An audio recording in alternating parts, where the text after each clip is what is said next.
kamu berdoa, taruh duluan dalam pikiran dan perasaanmu bahwa Tuhan tahu. Bukan Tuhan tidak. Tuhan tahu kok tidak? Lalu kenapa berdoa sama ke Tuhan tidak tahu? Nah, kalau ini tiga sudah bagus, sudah paham ini, baru Yesus mulai ajar sistematika. Pertama, saya surat 2 hari lalu. Pertama, 4 kalimat pertama kita omong sama-sama. 1, 2, 3. Bapa kami yang di surga, dikuduskanlah nama, datanglah kerajaan, jadilah kehendak-Mu di bumi seperti di surga. 4 kalimat yang pertama ini adalah kredo, pengakuan iman. Doa dimulai dari sebuah pengakuan iman. Kalau saudara tidak mengaku Tuhan itu sebagai apa-apa, jangan berdoa. Taruh duluan apa yang kita akui tentang Tuhan. Dia pencipta langit bumi. Dia menghadirkan saya secara ajaib di tengah dunia. Dia berkorban bagi saya. Dia menyiapkan sorga bagi saya. Berdasarkan itu saya berdoa kepada Dia. Kan itu doa bukan spekulasi, bukan coba-coba. Doa bukan sama kayak kita isi KP. Tahu KP? Tahu? Karena isi itu coba-coba kena tiap minggu. Doa itu pas. Nah, dalam percaya itu kita diizinkan untuk memanggil Dia Bapa.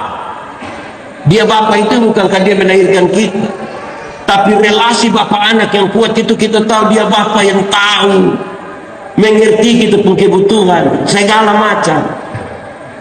Dikuduskanlah namamu, Tuhan yang kepadanya kita sembah, yang kita berdoa, Tuhan yang kudus. Jadi harus datang kepada Dia, datang dalam kekudusan. Yang kudus itu tidak dapat bersatu dengan yang tidak kudus. Yang gelap tidak dapat bersatu dengan yang. Banyak orang ingin meminta pada Tuhan tapi tidak menjaga kekudusan. Banyak orang berdatang kepada Tuhan yang terang tapi dia tetap tinggal dalam kegelapan. Kalimat ketiga dan keempat bilang, datanglah kerajaan-Mu, jadilah kehendak-Mu di bumi seperti di surga. Saya mau tanya, surga lebih baik atau dunia lebih baik? Surga atau dunia? Yakin? Yakin saja atau yakin sekali? Kalau begitu siapa yang mau pergi sekarang?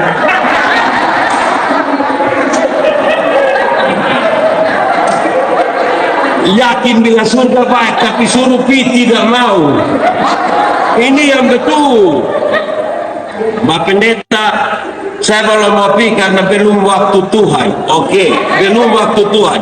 Walaupun saya belum pergi ke sana karena belum waktu Tuhan, tapi tanda-tanda kerajaan surga harus sudah terjadi di dalam rumah saya. Amin.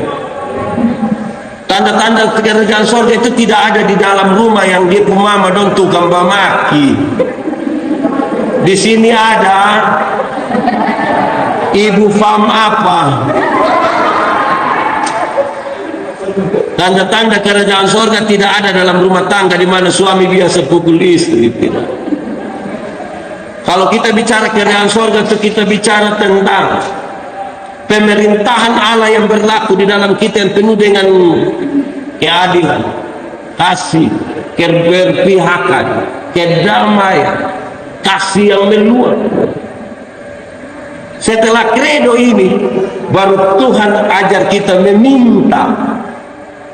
Permintaan yang pertama ini saya khotbah tadi malam.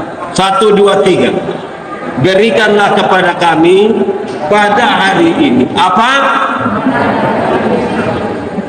Jadi minta yang paling pertama itu di hari ini itu minta makanan, kebutuhan, bukan keinginan. Bahkan Tuhan tahu kita pun kebutuhan. Amin kok. Makan itu penting kok tidak? Betul. Lalu kenapa banyak ibu-ibu tidak mau makan malam?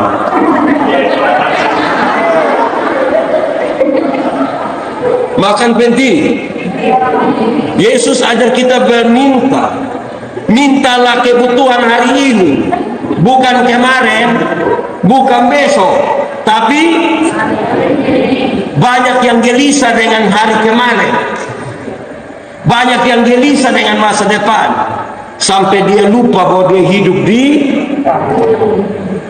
Kadang-kadang kita punya masa lalu yang buruk. Saya lihat ini banyak yang masa lalu buruk. Saya lihat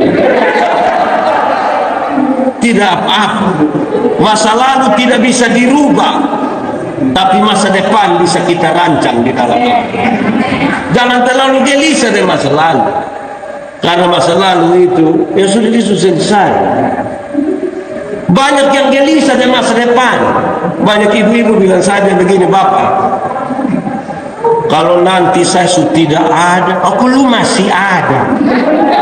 Kenapa pusing dengan barang yang tidak ada? Begitu toh. Terus dia bilang begini, berikanlah kepada kami pada hari ini makanan kami yang secukupnya. Doa yang seperti ini di awal hari, pertengahan hari, atau akhir hari. Awal, tengah, atau akhir? Awal. Sebab kalau yang begini di tengah hari, maka dari awal sampai tengah dia makan apa? Karena itu memang mintanya harus di awal. Pertanyaan kedua, awal hari dimulai jam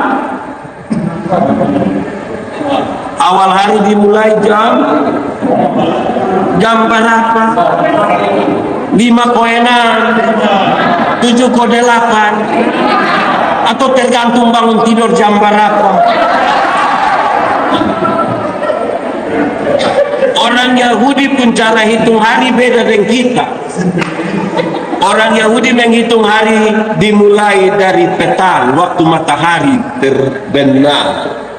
Jadi kalau kita singkatkan in doa kira-kira begini, Tuhan berikanlah kepada kami makanan kami hari ini, karena habis ini saya semua tidur. Dia memberi pesan, ada hal yang bisa kita kerjakan, tapi sisanya Tuhan yang kerjakan. Kita yang tanam, kita yang siram. Siapa yang memberi pertumbuhan?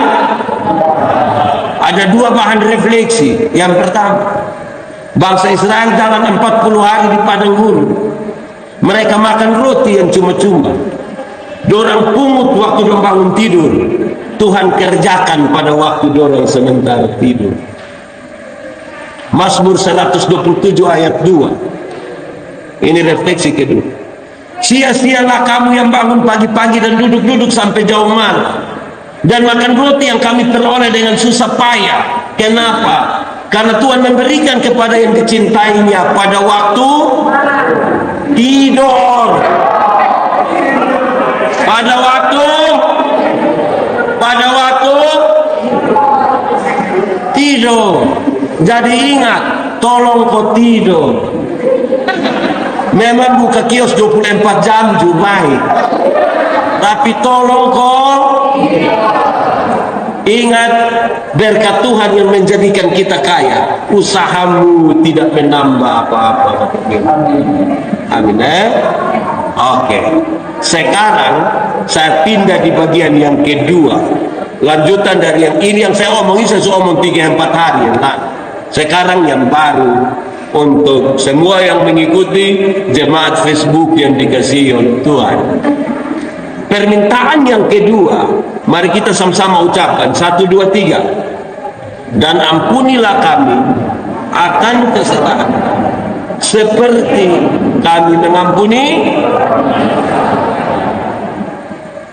Waktu Tuhan ajar kita minta kebutuhan hari ini, yang kedua dia ajar lagi. Dia bilang begini, minta pengampunan di hari kemarin. Mulai dari matahari terbit sampai matahari terbenam, saya ada jengkel siapa, tak ceke dan siapa, tidak suka dan siapa bikin hati sakit saya. Tuhan tolong selesaikan karena saya mau tidur. Saudara tidak boleh tidur dan bawa masalah, tidak boleh. Selesaikan dulu baru tidur. Karena itu Alkitab dengan baik sekali bilang begini, jangan bawa amarahmu sampai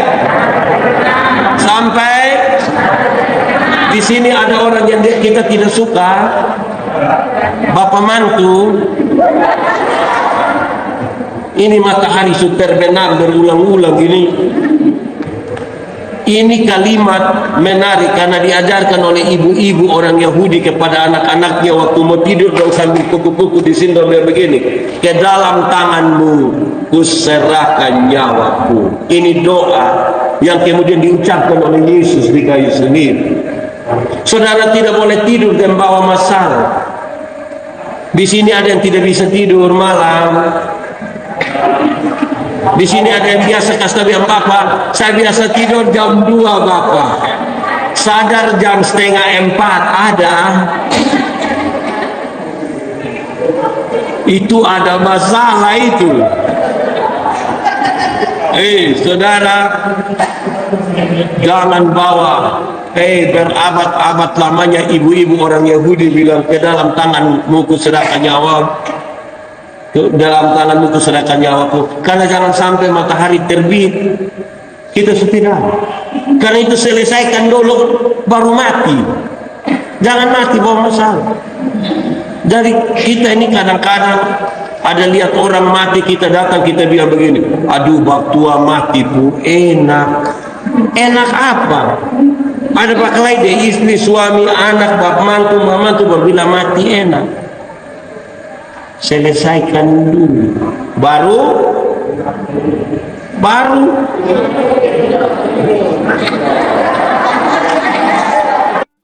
tapi dia pun kalimat menarik.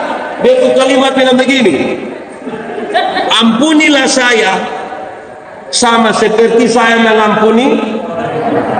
Pakai kalimat yang lebih ringan, dia bilang begini, ampunilah saya seimbang dengan saya mengampuni dia. Jadi kalau saya ampuni dia 2 kali, saya mendapat hak diampuni berapa kali? Jadi kalau saya tidak ampuni dia, saya akan berdoa, Tuhan tolong jangan ampuni saya. Diampuni mau, mengampuni mau.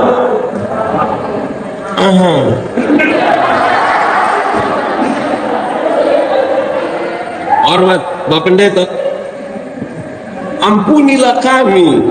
Kalau saya dapat pengampunan, itu karena saya juga mengampuni orang lain. Kita ini diampuni mau, tapi mengampuni tidak mau. Pengampunan dan pendamaian itu jalan sama-sama. Ada orang mau mengampuni tapi tidak mau berdamai, ada yang mau berdamai tapi tidak mau mengampuni. Yang mengampuni tapi tidak mau berdamai itu dia selalu bilang begini, untuk ampuni betul ampuni, untuk ampuni betul ampuni. Kau mau marah bikin apa? Dia mau datang juga datang, rumah ada. Mau ketemu dia biar sabiar. Mengampuni tapi tidak mau ada yang mau berdamai tapi tidak mau mengampuni. Saya pakai contoh, itu biasa terjadi di anak kecil dong. Anak kecil itu kalau lomba kalah, dia pun bapak datang, damai. Anak kecil damai. Itu dong cara damai dan tidak cium ini lupa kakak cium. Itu dia cium sama kayak otot solo. Itu dia cium. Pendamaian dengan pengampunan itu berjalan bersama-sama. Amin kok? Oke. Saudara lihat permintaan kedua, permintaan pertama di hari ini, permintaan kedua, permohonan ampun di hari kemarin. Sekarang permintaan ketiga Tuhan Yesus ajar kita. Kita ucap sama-sama. 1, 2, 3. Dan janganlah membawa kami, tetapi setelah minta makan hari ini, minta pengampunan dosa hari kemarin, Tuhan ajar kita lagi berdoa, minta penyertaan Tuhan ke masa depan, ke hari besok. Tuhan, saya mau tidur, tolong jangan bawa saya dalam pencobaan. Tolong supaya saya jangan bawa saya sendiri ke dalam itu pencobaan, tolong saya. Dosa itu tidak terjadi serta-merta. Dosa itu terjadi di sini dan di sini berulang-ulang. Yang mau tidur kau belum bisa tutup mata, kok kita lihat-lihat. Saya ada ide. Dosa dimulai dari itu. Karena itu kita bilang, Tuhan, tolong, ini saya mau tidur ini. Jangan bah. Saya ingat sepupu bapak itu bilang begini, anak jangan keluar malam. Saya bilang, kok kenapa? Bap tua bilang, karena setan suka daun muda. Saya bilang apa? Memangnya setan suka lalapan? Jawab tua yang bikin anak kecil anak saya ngomong dulu dia. Saya bilang bapak saya minta maaf. Setan yang suka daun muda itu setan dulu. Setan sekarang ini mau daun muda, kok daun kering, kok daun tua dia bawa semua. Karena yang tua dong sekarang ini juga berat. Yang tua sekarang berat kok tidak? Anda mengatakannya. Karena itu berdoa, jangan bawa kami ke dalam Tuhan. Jangan bawa saya dalam pencobaan kawan nona don di kantor itu pun gagah. Bukan kemampuan di rumah kok kita pulang di rambut dong berdiri begini. Tuhan jangan bawa kami ke dalam pencobaan karena roh memang penurut, tapi coba angkat tangan yang di pun daging sumulai lemah.